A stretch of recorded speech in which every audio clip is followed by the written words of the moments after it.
Vine, from our wonderful little in-game news item, you will in fact be seeing some Wrath of the Cosmos tonight.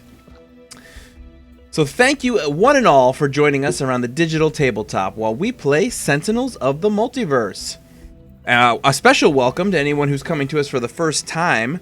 Many of you might have noticed that we were in the Humble Monthly Bundle this month. It went live this past Friday, and quite a few people have joined us from that promotion, so welcome to the multiverse. If you're here to learn a little bit about how to play, we hope to show you that. Because as everybody who's a regular knows, the goal of these streams is not only to have fun, but also to show you how to play the game, as well as cover some strategies that might help you win. As we are the developers, you can always be sure to get some insight into the process and maybe, just maybe, see some stuff before anyone else. And that is the case tonight! It hasn't been since we finished previewing Shattered Timelines a couple months, like a month and 2 months ago. Probably about that. Yeah, it was the end of January, so it's just over like a month and a half, basically, was when that was released. But we're going to begin showing off Wrath of the Cosmos tonight, the next big expansion that's coming as part of Season 1. The game does include a tutorial that covers the basics, but we always do our best to explain exactly what we're doing, when we do it, and why. And depending on how long it takes for us to win or lose, we typically play more than one full game in a session. Episodes are usually between an hour and 2 hours in length. And Sentinels of the Multiverse is currently available for iPad, Android tablets, as well as PC, Mac, and Linux via Steam. And as always, you can get more info at sentinelsdigital.com. So those of you on the stream will probably notice once again in the upper left-hand corner, we have the running total of the Kickstarter, now over $1.3 million. That is, I expect that to jump really quickly once the 48-hour mark. Yeah, as you can see, we've got 67 hours to go right there. And yeah, the last 48 hours tend to be a really big flurry of activity, of new people sort of, looking in right before the end. Who knows? Maybe we'll get that over 1.5 million. Maybe even higher. Who knows? And there are actually more than 8,500 backers, 8,662 right now. So that's pretty amazing. That's people backing this to get not only the final expansion, Oblivion, which they've been detailing in the updates, but also some foil hero packs, a foil villain pack, the ultimate collector's case, all kinds of amazing stuff that you can get with this awesome Kickstarter. So if you haven't backed it yet, go take a look. One of the other things that you do get, of course, is an exclusive Oblivion Kickstarter multiplayer avatar for the video game. That's right. If you're jealous of my and Jeremy's Handelabra icon, or say Jody or Christopher's Greater Than Games icon you might have seen online, you can get your very own exclusive icon that no one else will have unless you back the Kickstarter. So yes, so that's what's going on there. What else is news that's going on? I don't really think much, honestly. The big news, obviously, is that Wrath of the Cosmos has reached the preview phase. So for those of you who are new to the stream or haven't watched one of our previews in the past, here's what that means. That means that the decks are complete in terms of being programmed, and they are ready to be tested. What that does not mean is that they are bug-free. So there is a very distinct possibility, it's possibly even likely, that we will encounter bugs while we are playing new decks on the stream. This has not yet gone out to our wider beta testers. It's only been into internal testing so far. And there's still also lots of work to do content-wise. There's exactly. No music, there's not a lot of artwork yet. Everything you see isn't final. So. Yeah, so for those of you who might have noticed, the music is the wonderful 17.5-minute time cataclysm, and that's playing because once we get into the environment that we're going to be showing off this evening, yes, we're going to be showing off an environment, there won't be any music because Jean-Marc is still in the process of creating it. But I can tell you from internal stuff so far, he's doing what he does. Every time he does new music, like, you think at some point we're going to get to a point where he's like, here's the new music, and you're like, okay, yeah, that's new Jean-Marc music. But every time he does something new, and I am constantly pleasantly surprised by what new stuff he comes up with. It's pretty terrific. So, all right, so let's, without further ado, let's go ahead and get into it. So I'll start a multiplayer game. John, I am in Mystery Comics 177. And as I mentioned, we're going to be showing off an environment. We're going to be showing off Dok'Thorath Capital this evening. Actually, you know what? Should I go back out to the multiverse and step through some of the cards, or should I maybe do that once we're in the game, you think? You can do that in the game. Okay. So the Dok'Thorath Capital, for those of you who are new to the Sentinels lore, this would, of course, be, I believe, the home world, right, of Grand Warlord Voss, yes? Yes. Or at least the home It's solar like system. It's the capital of his empire. I'm not sure. I can't remember exactly all the exact lore about it. But it's his home base, and they're kind of lost right now because, his fleet is gone, and it's in the midst of a civil war between the Thorathians and the rebels. Yes, So it's an environment. It sort of feels a bit like Silver Gulch, or a bit like the block where you have two opposing factions going on within the environment, fighting one another. And so there's some benefits and some downsides. It's really hard to play the matriarch in that environment, I discovered today, because there's a lot of damage that goes to all targets, and so the birds get taken out. I was noticing that playing a couple test games in Dok'Thorath where, a Thorathian will come out and deal damage to all non-Thorathians, and the Citizen will come out and deal damage to all non-citizens. So yeah, it can be a pretty interesting and swingy environment for sure.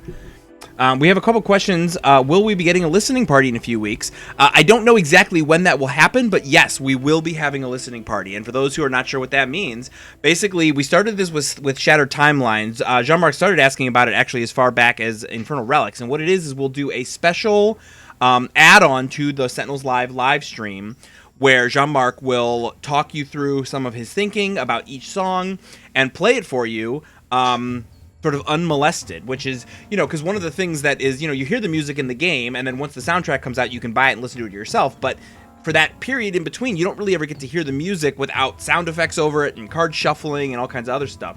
And so this is a way for Jean-Marc to sort of give you a little peek behind the curtain, show you what his thinking was. And for the Shattered Timelines one, we actually showed off some of the artwork in the game as well that Adam had been creating. So yeah, I think we're definitely going to do that again. I don't know when that will be, like I said, but yeah, definitely keep an eye on that. For the future. There's a question about the voice samples for Bloodsworn. Jean-Marc is working on this stuff right now, but send your stuff in as soon as you can, and we might be able to get it in. So, yeah, if you send anything, I would try sending it this week if you're planning on sending anything. We did get quite a bit of submissions, which is awesome. Jean-Marc was actually just telling me today that he was pleasantly surprised by not so much the number of people that submitted, but by the prolificness of the people that did. Most of the people who submitted samples did not submit one or two. They actually submitted like 10 or 20 or 30 samples. So I'm not sure. Did we actually get new samples sent in from women? That's a good question. We definitely got some from a family. Well, in honor of International Women's Day, if you are a woman and want to be part of the Bloodsworn, you should send in your voice right now. Yeah, so we have Intergalactic, Intermultiverse Women's Day. Yeah, it looks like from the women there was a family that submitted as a family, and there was one woman in that family, but other than that, it looks like it was all dudes. So let's fix that, ladies. Yeah. Let's get in as soon as you can. So there's no deadline, but obviously the sooner the better, because Jean-Marc is already starting to work on it. So. Yeah, so people are pointing out that they can already see the Wrath of the Cosmos villains. That's right. They are in here, and they are for testing. The 4 villains, of course, are Deadline. Did I say there was no deadline? There is a deadline. There is a deadline. Infinitor. Karagra Warfang with her Bloodsworn Coliseum. That will most likely be the last one that we show off, because that has some interesting UI stuff that we have to work on. And Progeny, who I believe is, what is he? He's figures pretty significantly in the whole Oblivion thing, if I'm not mistaken. Sorry, what was that? Progeny? Progeny is, yes, he's sort of a herald? The herald of Oblivion. He's a scion. He is a scion, yes. So, And I can tell you that Adam is actually already well underway on the artwork for this stuff. So it's coming along. It's definitely coming along. And then, of course, and again, all we are showing in this game is Dok'Thorath Capital.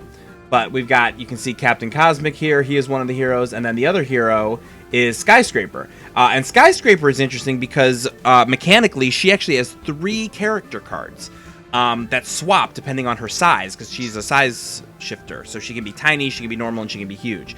So that's another thing that was mechanically a new thing that we had to deal with in the game.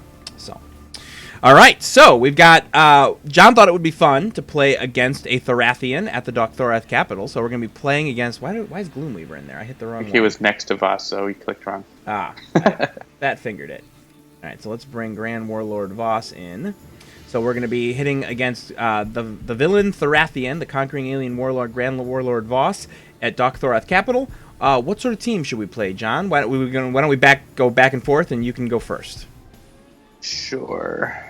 People have been wanting to zealously offend, so I'm going to choose Fnatic. Awesome. And in keeping with the theme, I will choose Tempest. I think I might do Freedom 6 Tempest. Because as you guys know, Tempest is, of course, Grand Warlord Voss's nemesis. Or more specifically, Grand Warlord Voss is Tempest's nemesis. But this is also where Tempest is from. Being that he is an alien from this Dok'Thorath empire, as it were. I'm going to choose the Scholar. Whoa, the Scholar looks cool. What's going on there, John? We got a new logo from Greater Than Games to use for the Scholar. Apparently they updated the logo on the mini packs that they're selling, and they never told us about it. So we had the wrong logo in there for a while, but we are now updating it. So you can see the new cool Scholar logo, which is actually a little bit... now that we've messed with it, it's actually a little bit easier to read. He's much fancier. He is also much fancier. So let's see. All right, so we got Fnatic, Tempest, Scholar. I'm definitely going to stay away from some of the more complex heroes because I tend to screw them up. Against Voss. We've already got Tempest. He's going to have lots of minions. I think I'm going to do Ra. Just 'cause. And I'm going to click that so that there's no number 1 on the word bubble. So here we are, Grand Warlord Voss at Dok'Thorath Capital versus a team of Fnatic, Freedom 6 Tempest, the Scholar, and Ra. Oh, John. He's going to be messing with us tonight, I can tell.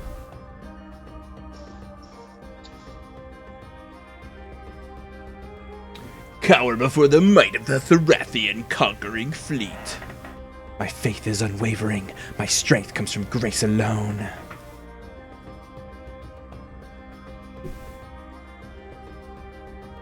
Alright, so let's take a look at what everybody's got. Fnatic is starting with a Brutal Censure, Divine Sacrifice, Holy Nova, Sanctifying Strike.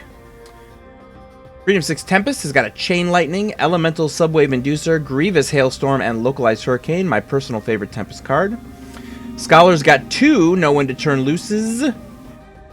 No Whens to Turn Loose? I don't know. Solid to Liquid and Transmutive Recovery. And Ra starts with Imbued Fire, Living Conflagration, and 2 Scorched Earths. Let's see what Voss has in store for us tonight. Out comes the Frosthound, a Banshee, Firesworn, Genebound Soldier. Oh, Lamar. Oh, Lamar.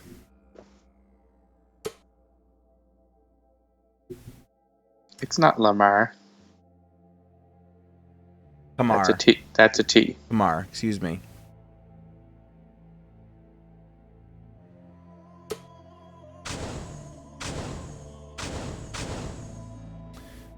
Which player is considered to have the most cards in play?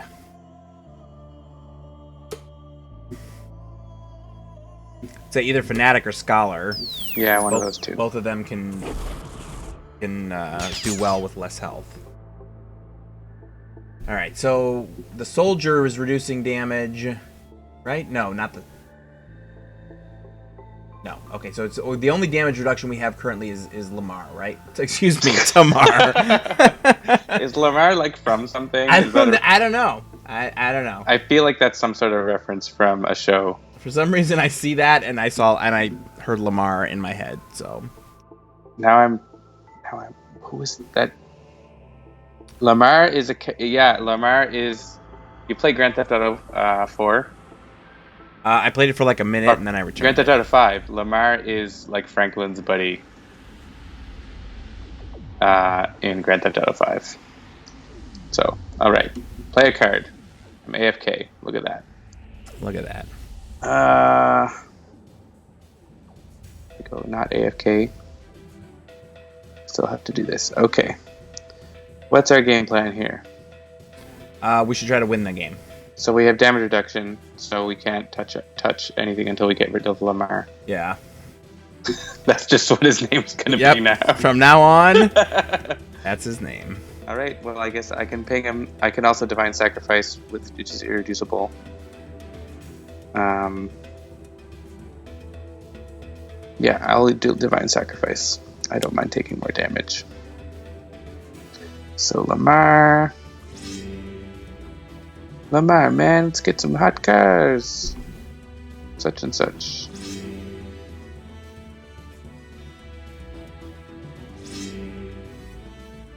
Phil Lamar is a voice actor.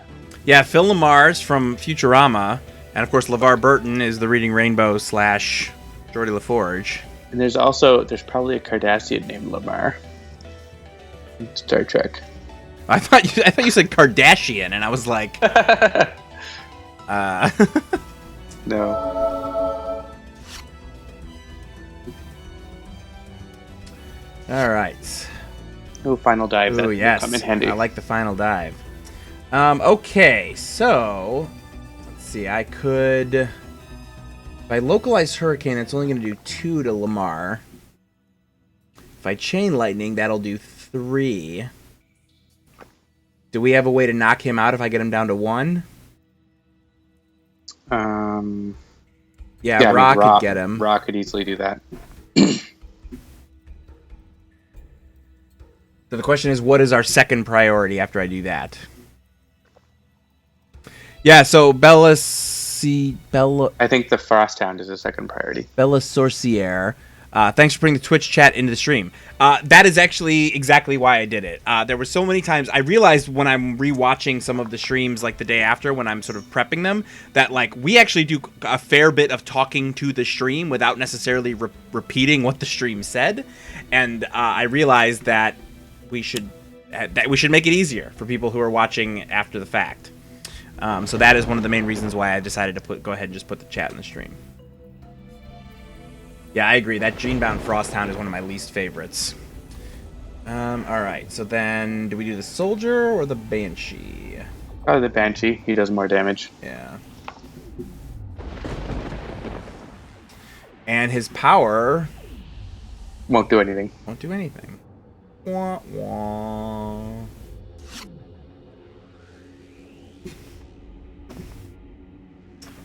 Alright. Scholarly Pursuits.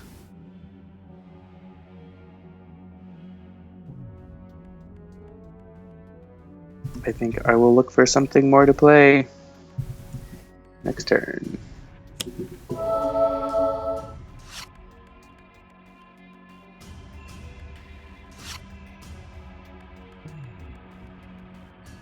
So to all those who are complaining about buffering, I did just check.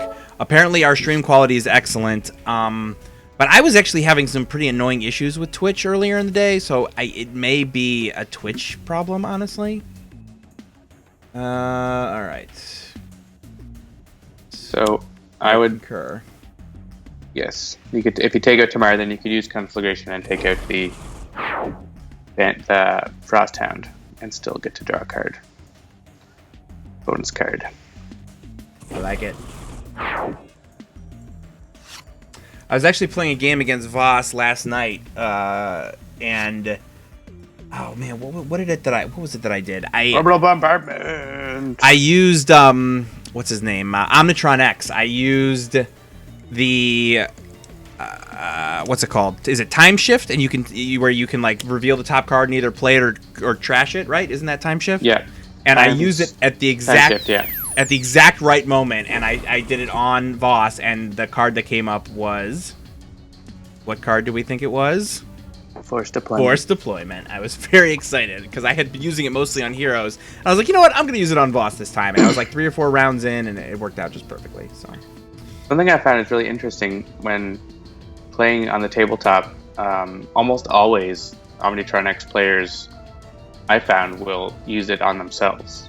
But playing it on the digital version, like especially when you're playing on your own and you're just messing around, like it can be so useful to do it on other heroes, especially like the Chrono Ranger or other heroes where like they have really good one shots that can be super useful. You have to be careful, like you don't want to necessarily use it on Fnatic because oftentimes her cards are very situational. Yeah. But yeah. Yeah, Tachyon, or not Tachyon, Unity. Yeah, Tachyon's really good too. Tachyon's a good one. Unity's a good one. You know, that's what we always talk about too, like the super scientific Tachyon Unity combo, where you know the odds of her getting 2 bots is somewhat low, but the payoff of getting 2 bots is so high. And so that's definitely one of those things that you get to play with that and try that in digitally in a way that you don't necessarily get to do it on the tabletop quite as much. Yep. But yeah, like any hero that doesn't have many cards that sort of are destructive to themselves. I mean, with time shift, it's okay because you can discard it instead of playing it, but you'd prefer to play it if you can. Yeah. All right. Is it a final dive time, or I guess it could be a Holy Nova time? Yeah. I don't know. Final dive the Genebound Firesworn into the Quark drive, maybe, so we can start working. I kind of want to keep my final dive around for like when a Genebound card comes out. Sure.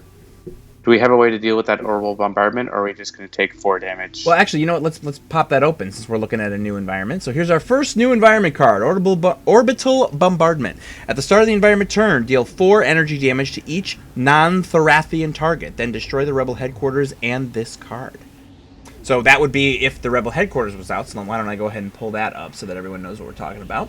Rebel headquarters. Hero targets are immune to damage dealt by civilian cards. At the end of the environment turn, if there are fewer civilian targets than non-civilian environment targets, play the top card of the environment deck.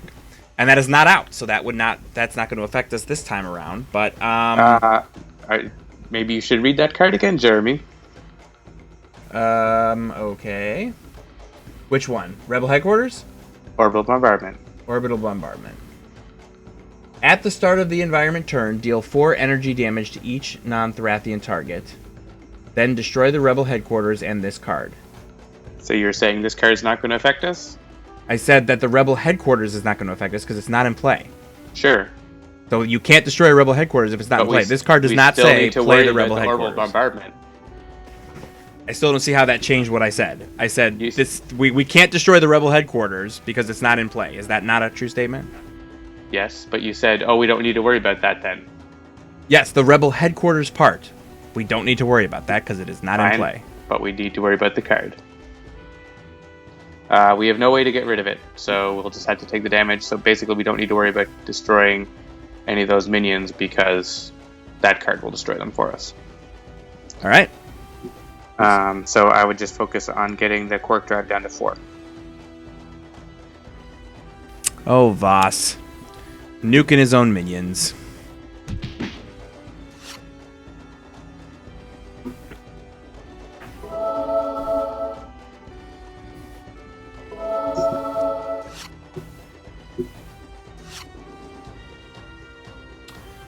Okay. Oh, Cytosine, you have yet to see us fight. Sometimes mommy and daddy fight. Sometimes mommy and daddy fight. It doesn't mean we love you any less. All right, so let me read Vicious Cyclone again. Play this card next to target. At the start of your turn, discard up to 3 cards. Tempest deals that target 1 projectile damage for each card discarded that way. That's one of those cards I rarely use. I've used it occasionally, but it's not in my typical arsenal that I use with Tempest. Vicious Cyclone is actually really good against Voss. Yeah, I believe that's when I've actually used it. The trick is that I usually like to localize Hurricane for a few turns so that I can build up a lot for it, and then I've got a lot to discard for it. Well, in that theme, what I would do in your case here is play Elemental and use Space Power to destroy it. And draw 3 cards. Ah, I like that thought. Let's do that. So he's talking about the fact that Freedom 6 Tempests, as we mentioned before, is to destroy one of your cards, and if you do, draw 3. And since I'm not necessarily going to really super need that Elemental Subwave Inducer, I can destroy that, draw 3 cards, and then I've got some stuff to fuel a Vicious Cyclone, possibly in a future turn. Into the Stratosphere is good to have with forced deployments. So Cytosine says, LOL, I'm sure you guys have had some knockouts. The best story about John and I having a disagreement probably comes from the first time we ever were actually physically in the same city together. This would have been back in 2009. Back when, so we had actually formed a business and been in business for 6 months before we'd ever actually been in the same country, let alone city. And the first time we actually met each other physically was when we were in San Francisco for a Worldwide Developer Conference. And we had, it was the last day of the conference. We had just met with an Apple engineer to talk about an app that we were working on. It was called Style Assist. Don't look it up. And it was... Is it still on the App Store? I think it is. If you own it, you can still re-download it, but it is Okay. not available for sale anymore. I see some people recommending Grace Under Fire, which with we've got 5. Yeah, I'm thinking about that. Targets It's a out. bit of overkill. Yeah. But yeah, it was the last day. We hadn't really slept, and we had just gotten a bunch of info dump from Apple engineers about oh, here's what we think you should do about your UI, and we were having a sort of a knockdown, drag out disagreement about how the UI should look for this first app. As is typical of our ongoing discussions, I was more wrong than John. It's interesting, looking back on it, our app ended up sort of in the Apple way. If you even look the way that iOS 7 and 8 turned into, that's sort of the direction that our app went, as opposed to the other way. All right, so you don't actually have to do anything on Ra's turn, so do something cool. Maybe Imbued Fire or something just to get a buff out. Yeah. Or you could use Wrathful Gaze, no one ever uses. It is useful once in a while, but it's very situational. Yeah. Mainly because it's not a one-shot, so it gets out, and then it's a power that you got to use instead of another power. It has badass artwork, though. It does have badass artwork. Yeah, I'll imbue the fire. Why not? And then I'll just Living Conflagration the Quark Drive. That'll get that down to 2, so that'll be gone for sure. But I'll get a card. That's good. Flesh of the Sun God. One thing that was interesting when I was testing, we just had a little bug, an intermediate bug, where the card arts were all mixed up for the Scholar. And I was playing a testing game. I didn't know this, and I played the testing game, and I was like, why are all my cards doing the wrong thing? Every card in the game is bugged. And I realized how much I rely on the artwork to identify cards compared to the titles or other information. It's really interesting. Yeah, so let's hit those guys I first. totally do the same thing. Which is, I think, one of the reasons why when a new deck comes into the game, for instance, Skyscraper or Captain Cosmic, I don't know any of the card art from those yet. So it takes me a while to learn not only what each card does, but also what each card looks like. Mm-hmm. Oh, are we choosing for me? We're choosing for me now. It doesn't matter. Because it's not a minion, yeah. Yeah.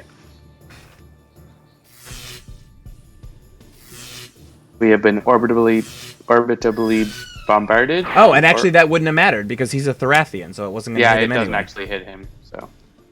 Oh, Defiant Looters. This is a cool card, so let's read this one before we go any further. Civilian. Like this one. At the end of the environment turn, discard the top card of each deck. If an equipment card is discarded this way, move it to its owner's hand. So this is one of those interesting cards. It's a target, so it can be destroyed, but it is sort of on the balance, generally, I would say, better for the heroes, especially if you're going digging for equipment. Yeah, it's generally good for the heroes unless you're trying to control your deck like Right, that's Magnus true. or something. Yeah. So. Like if you just put everything that you want to get next turn on top of your deck and this comes out, then yeah, that's a bummer. But it's got an escape route because you can just deal 3 damage and then it's done. Yeah, you can just kill it, and usually it just gets killed by the villain or something, Right? Or by the environment. All right, so turns out no equipment, so nothing. Everything got discarded. We're actually going to be changing that to tell you what got discarded.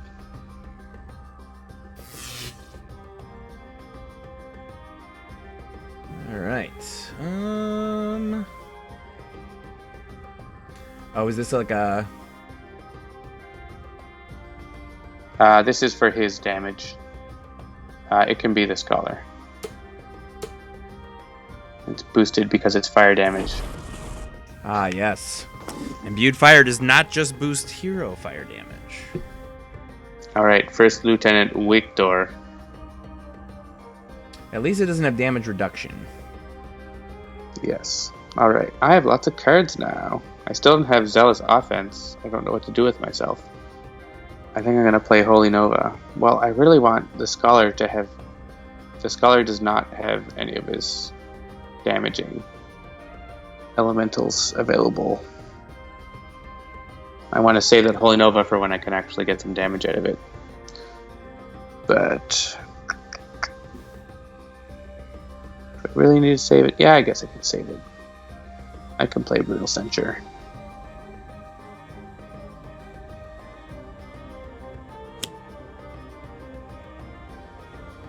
Oh yeah, +1 damage. There's my Wrathful Retribution. Nice. All right, everyone. Wayland Fanatic.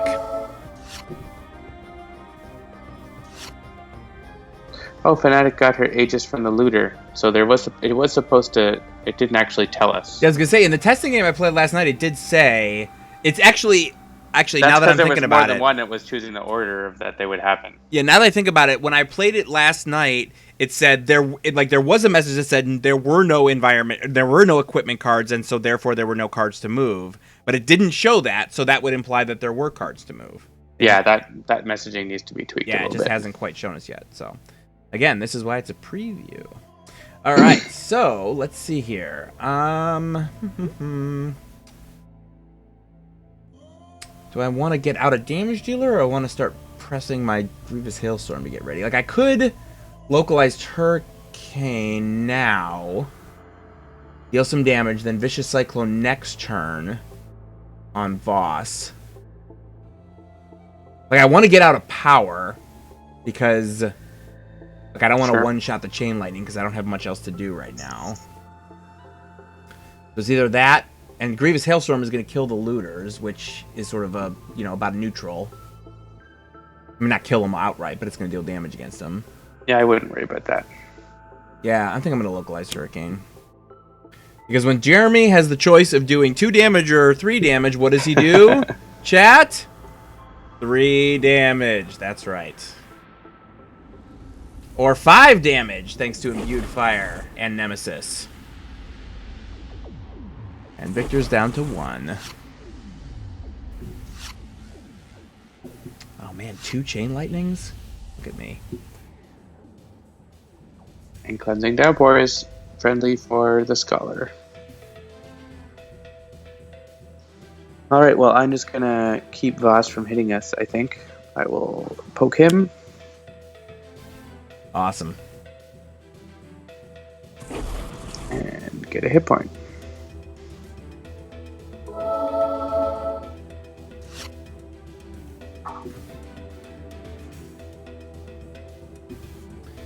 Okay, I have a Summon Staff, so of course I'm going to do that first. Got a Staff of Ra in my hand, and it looks like I drew Excavation.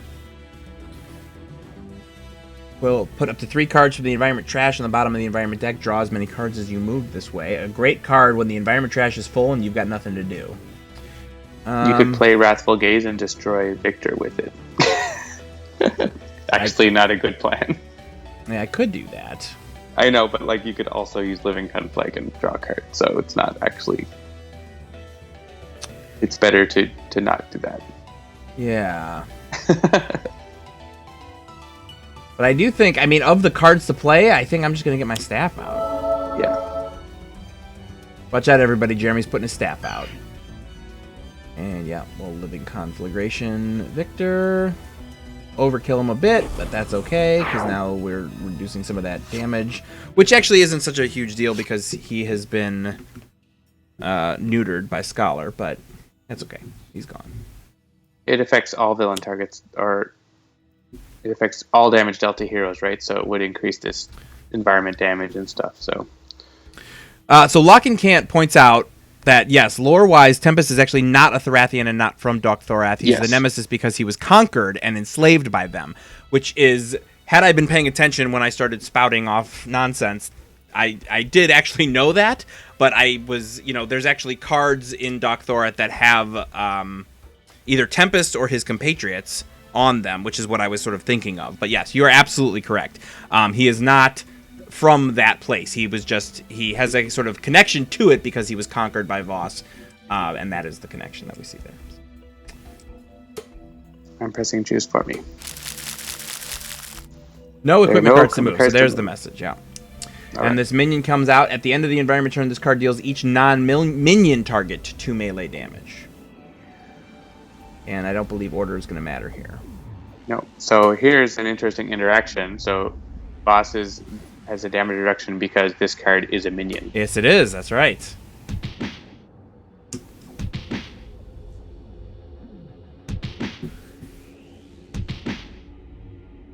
There we go.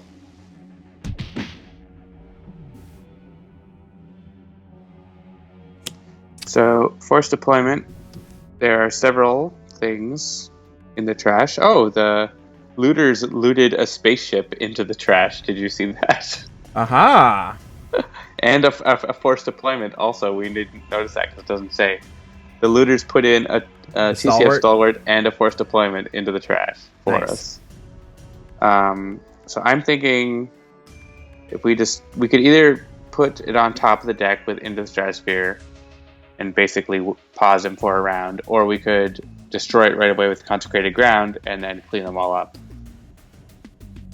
Yeah, I mean, I've got Chain Lightning or Grievous Hailstorm. That could deal some wide damage. Start cleaning them up. Well, Hailstorm, yeah, is better. And then you also have Scorched Earth with Ra. So there's, lots of options to kill everything. Or we could just sort of pause. I kind of like, unless you want to play your other card with Tempest, it's nice to use Into the Stratosphere, and then Voss, we know Voss is just going to play the same thing next turn. Yeah, I'm fine with that. Okay. Since I've got it. Then I'm going to final dive the Ravagers into Voss. Hit him with his own minions. Well, it's not his minions, but it's someone's minions. These are like crazy, out of control, inbound guys. So yeah, they don't belong to him anymore.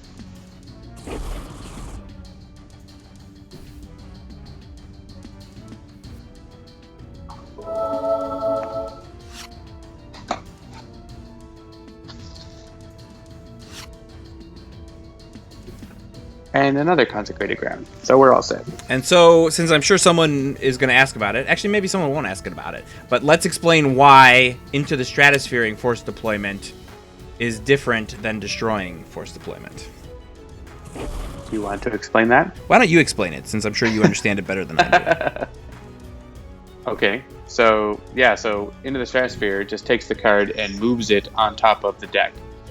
Destruction is actually a specific term in Sentinels, and so the text on Forced Deployment says when this card is destroyed, do these things.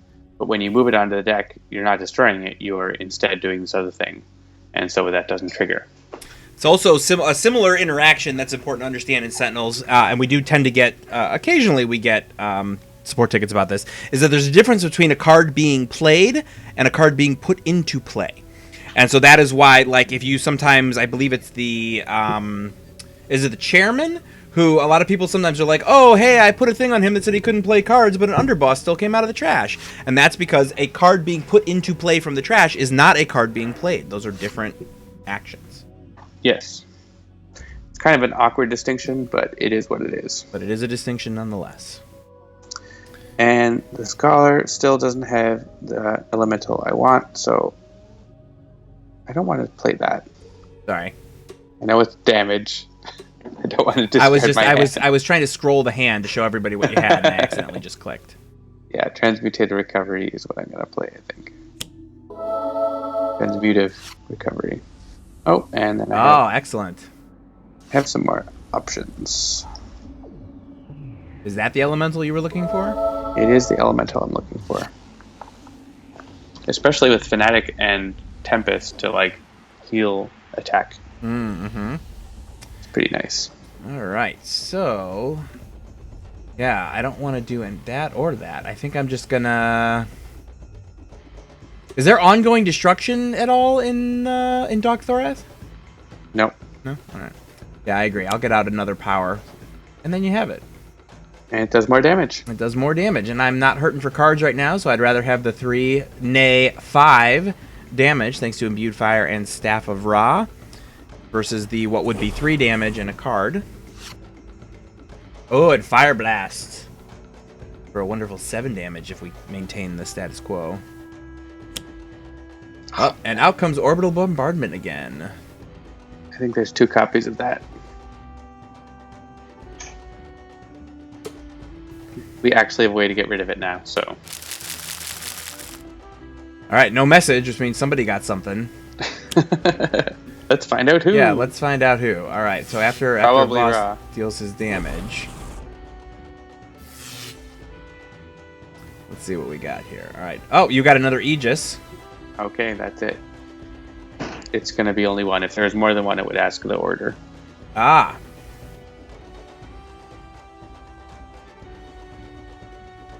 Okay, so here's the thing.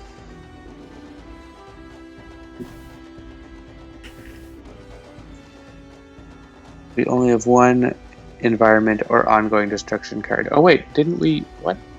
Oh, we put that on top of his deck and then the looters discarded it. Ah!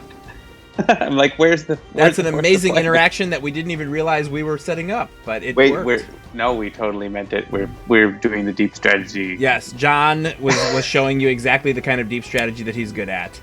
And for those who are not following, we into the Stratosphere forced deployment, so it was sitting on top of Voss's deck when the Defiant Looters went through the top card of every deck. Good plan. Yeah. I love it when a plan comes together. Exactly. I love it when a plan comes together.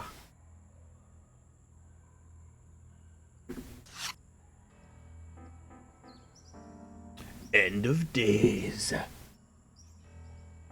I love End of Days against Voss when he has a forced deployment out. Oh yeah, like when you don't have a way to deal with it or something. Like let it kill the forced deployment, let it put everything out, and then they let it wipe the board. Alright. Look at all these cards I have. I think it may be time. Vicious Cyclone. We'll put that on Grand Warlord Voss. Hope you don't die before it goes off. Yep. And then we will localize Hurricane and hit the Ion Lancer first. Knock out any damage reduction. He's on the side that's only one, per minion.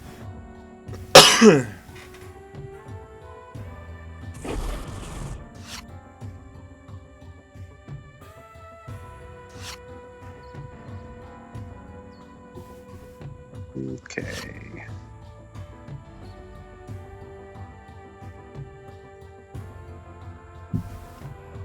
So actually, I think instead of Mortal Form, I'm going to use that offensive transmutation to save Tempest from getting hit again.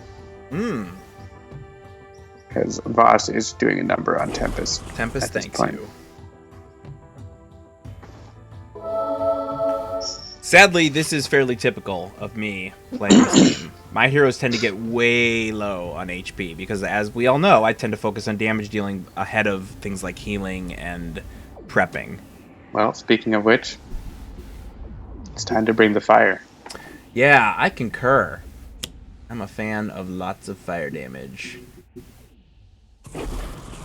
7, and then... yeah, I guess another 5 would probably be... yeah, that's going to be the best choice, I think. And those looters have been hanging tough. Yeah, usually they don't stick around very long. one of the other things that kills them. Yeah, the freedom fighters are going to... Oh, and the freedom fighters will kill them. Yeah, the freedom fighters are working with them. So let's actually pop that up real quick. Freedom fighters. It's a 4 HP civilian card. At the end of the environment turn, this card deals each non-civilian target 2 lightning damage. So we are not civilians, so they will come after us as well, unless the rebel headquarters is in play. Right? Am I doing that right? Yes, hero targets are immune to damage from civilian cards. So this is, if the rebel headquarters is out, then we've been invited into the fold. But as that card is not out, they don't care that we're heroes. They're going to hit us too.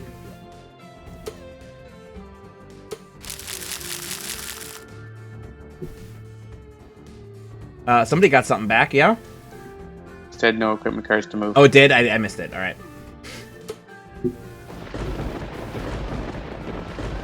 Lots of lightning flying around.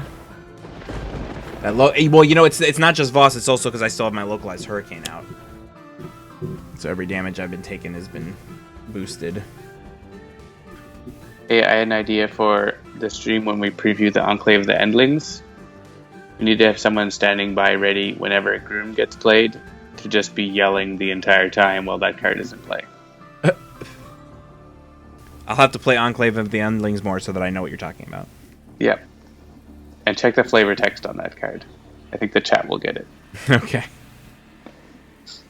All right. Oh, so, it's a Gene-bound guard. It's a Gene-bound guard. Well, I'm going to throw him into Voss. Yeah, I think we had talked about final diving him. So that, because he reduces damage to all villain targets, or is it something more specific? All villain targets. All villain targets, yeah. Fanac's been pretty handy with her one-shots this game.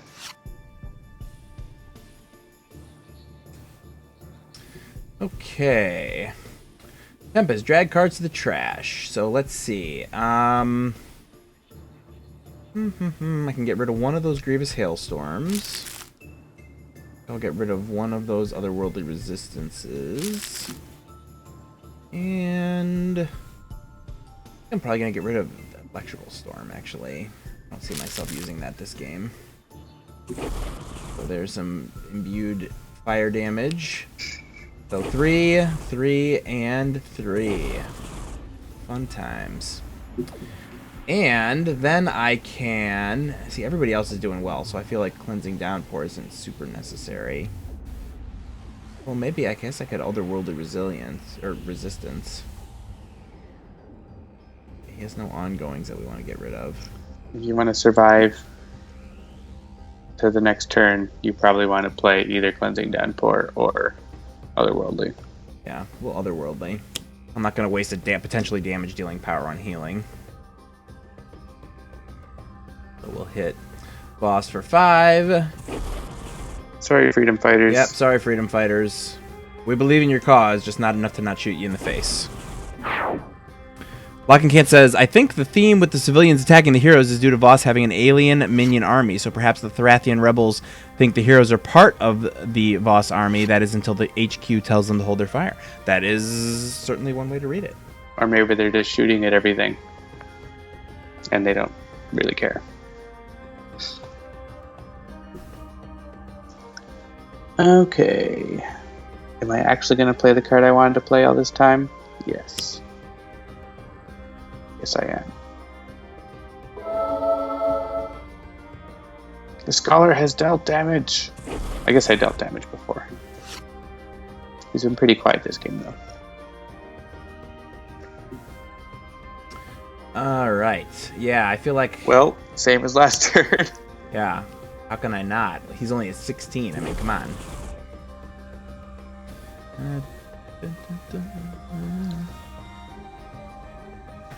Alright, down to 4. Let's see if the environment can do something for us and maybe knock Voss out. Otherwise, I think we got this. And I know if Voss survives till next turn, I know exactly how I want him to die. Nope. The Thorathian military is coming out, and they are not going to attack Voss. But they are going to kill our Defiant Looters, sadly. No equipment cards.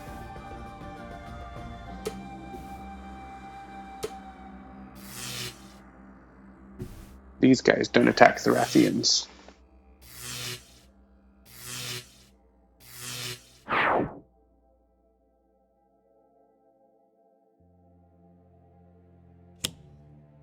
Gene-bound shock infantry. Goodbye, Tempest. Wah, wah.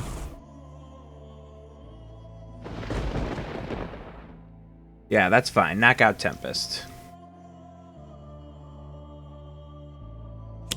Yes. Wrathful Retribution. Good night, Voss. It's been fun.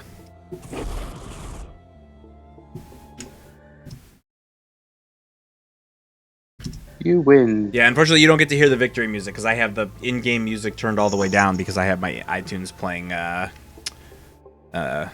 Time Cataclysm. I'm sure they've heard it before. Yes, you have heard it before. I know you guys. You guys win more often than you lose, so. Cool. All right. Well, take that, Voss. So there's your first look at Dok'Thorath Capital. One of the two environments from Wrath of the Cosmos, the other being the Enclave of the Endlings. And what can you say about Enclave of the Endlings, John? It's a really cool environment. It's a very target-heavy environment. Actually, I'm not sure if there's any cards. I think there's one card in it that's not a target. Or two cards.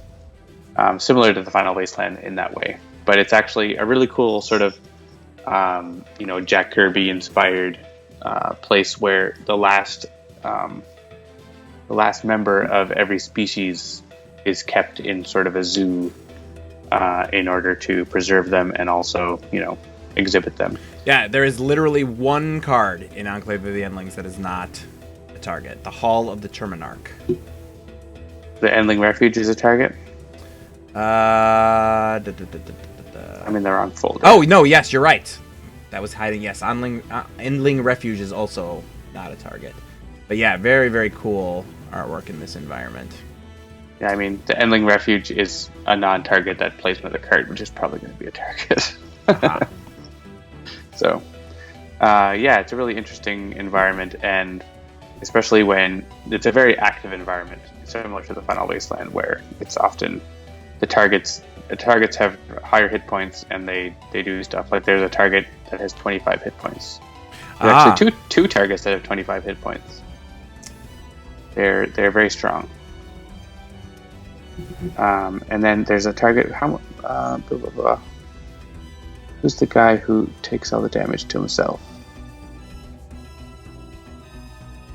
He has lots of hit points. Immutus. He has 35 hit points, but his ability is redirect any damage that would be dealt to a target other than this target to this card.